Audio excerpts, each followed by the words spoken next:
오늘 주민문학 주제는 피카소하고 고흐입니다. 지난주에 이제 고흐 얘기를 좀 해서 고흐에 대해서 이제 제가 몇 가지를 더 이제 공부하다 보니까 피카소하고 고흐를 비교한 이야기들이 굉장히 많이 나와 있더라고요. 유튜브에도 많이 나와 있고 아마 경영학 쪽에서 많이 응용을 하는 것 같아요. 그러니까 피카소하고 고흐하고 똑같은 화가인데 인생을 놓고 보면 전혀 다른 인생을 살았거든요. 그냥 크게 대별하면 경영학에서 이제 이 고흐하고 피카소를 많이 대별하는 이유가 뭐냐면 고흐는 빈털터리 인생이었었고 피카소는 뭐 벌써 20대부터 백만장자 대열에 들어서서 풍요롭게 살다간 인생을 갖고 있거든요. 경영학에서 두 가지 인생의 대별법을 갖고 경영학도 이래야 된다 이런 식으로 이제 많은 주제를 쓰는 것 같아요.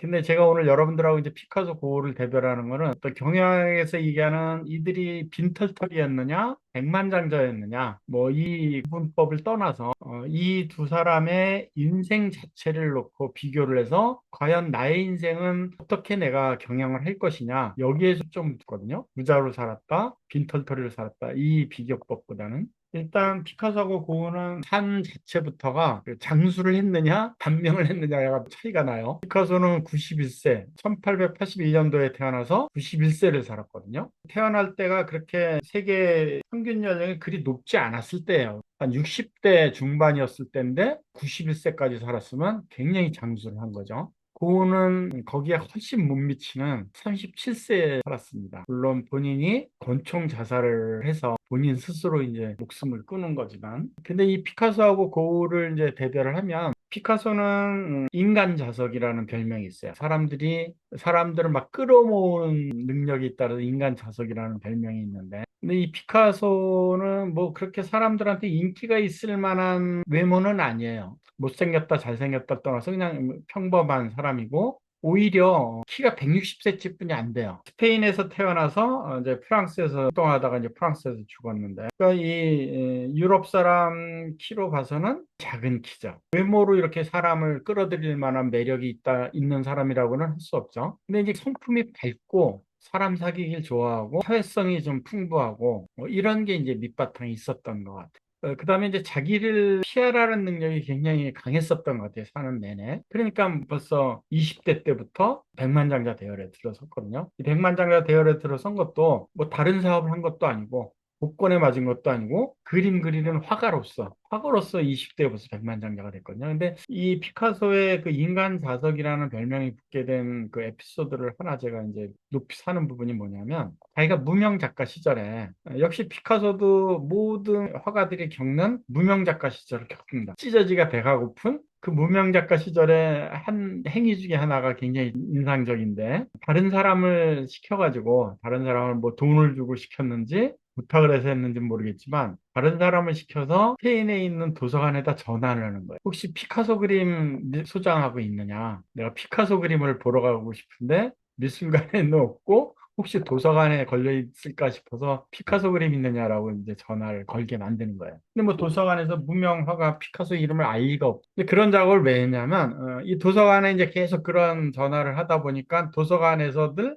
뭐 자기들끼리도 하도 그런 전화를 받으니까 뭐 자기들끼리 얘기를 했을 거 아니에요. 제가 이제 출연을 한다면 같은 직원한테 야 내가 어제 어떤 시민한테 전화를 받았는데 우리 도서관에 피카소 그림이 있냐 그러는데 혹시 피카소 그림이 있어 우리 미술관에? 이렇게 질문했을 수도 있고 그럼 피카소가 대체 누구야? 뭐 자기들끼리 얘기할 수도 있었고 또 적극적인 도서관 사서 같은 경우는 다른 도서관에 자기가 아는 다른 도서관에 근무하는 친구한테 전화를 걸어서 너희 도서관에 피카소 그림 있어? 이 사람이 또 전화 오면 그 도서관에 있어요. 이렇게 안내를 해주고 싶어서 전화를 했을 수도 있고, 도서관에서, 도서관 직원들은 피카소라는 이름을 이제 알게 된 거예요. 도서관에 피카소 그림을 걸리는 도서관이 몇 군데 생기기 시작했다고 합니다. 그러니까 캐팅을 한 거예요. 그림만 그리는 데다 집념한 게 아니고, 다른 사람들, 이제 화가가 아닌 다른 사람들하고도 막 소통을 하고, 자기를 알리고, 화가의 직업은 자기가 그린 그림을 팔아서 내가 빵을 사 먹고 내가 살아야 된다라는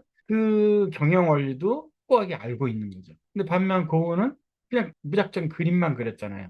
동생이 물감비 대줘, 화숙비 대줘, 뭐 빵값 대줘.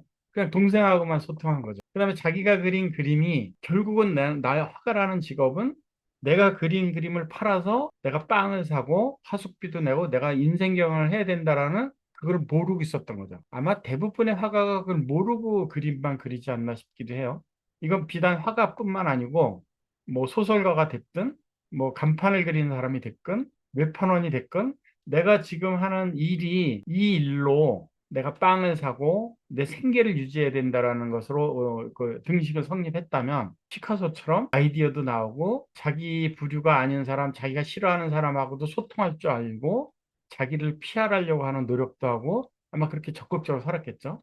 그럼 다른 사람하고 소통을 하려고 하다 보면 기본적인 게 뭐겠어요? 사회성이죠.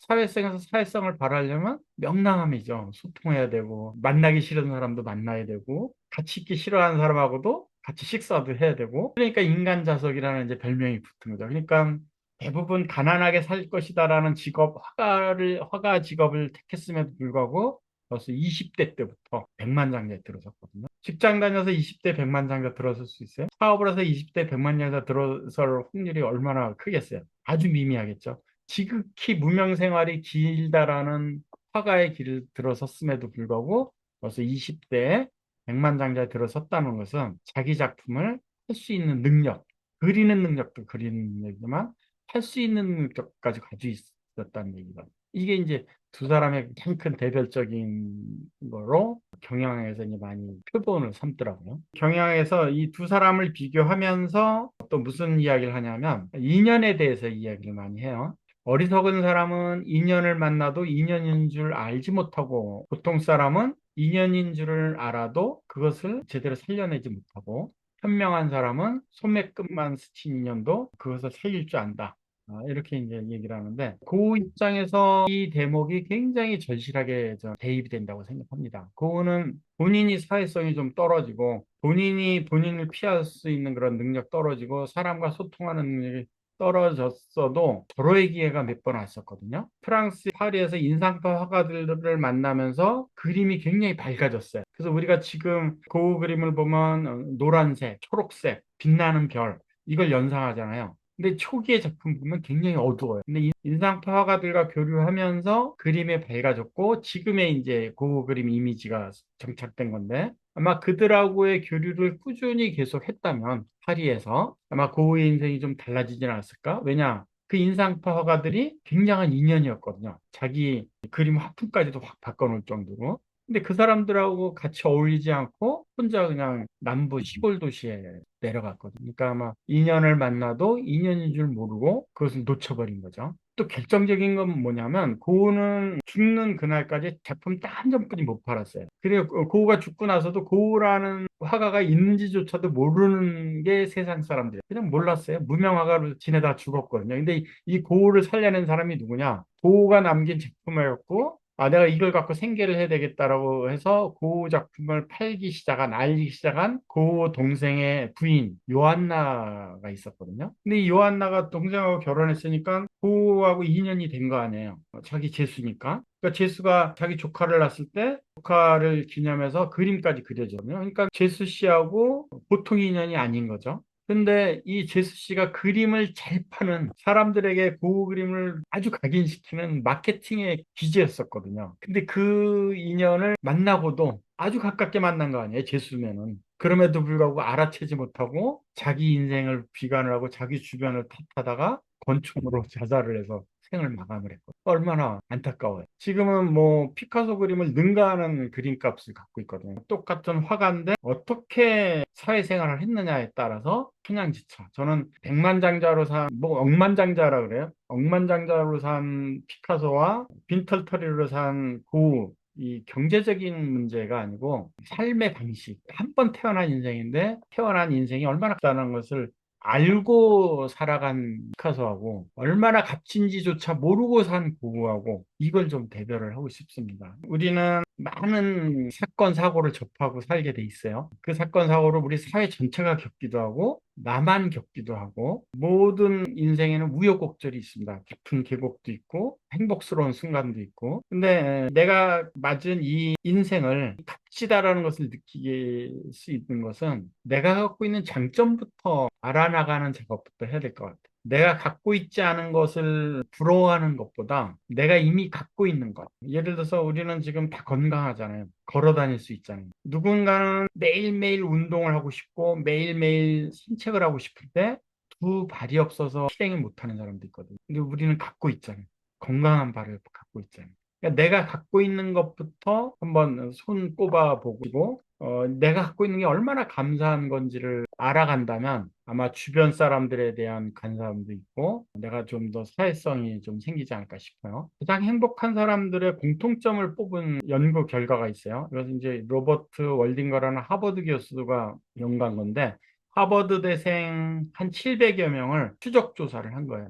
그래서 행복해하는 하버드에 들어갔으면 미래가 창창한 학생들 아니에요? 근데 이 미래가 창창한 하버드 생활을 하면서도 불행하다고 생각하는 학생들이 많다라는 걸 알고 이 작업을 시작했다는데 행복하다고 생각하는 행복한 인생, 행복하다고 생각하고 사는 사람들의 특징이 양질의 인간관계. 이건 피카소하고 고 대별에서도 우리가 느껴낼 수 있죠. 그다음에 정신과 신체가 건강한 사람, 수입이 있는 일을 하는 사람이 행복하고 자기 개발, 성장에 관심 갖고 있는 습을 하는 사람은 행복하고 또 결정적으로 감사하는 마음을 갖고 있는 사람이 행복하다고 합니다.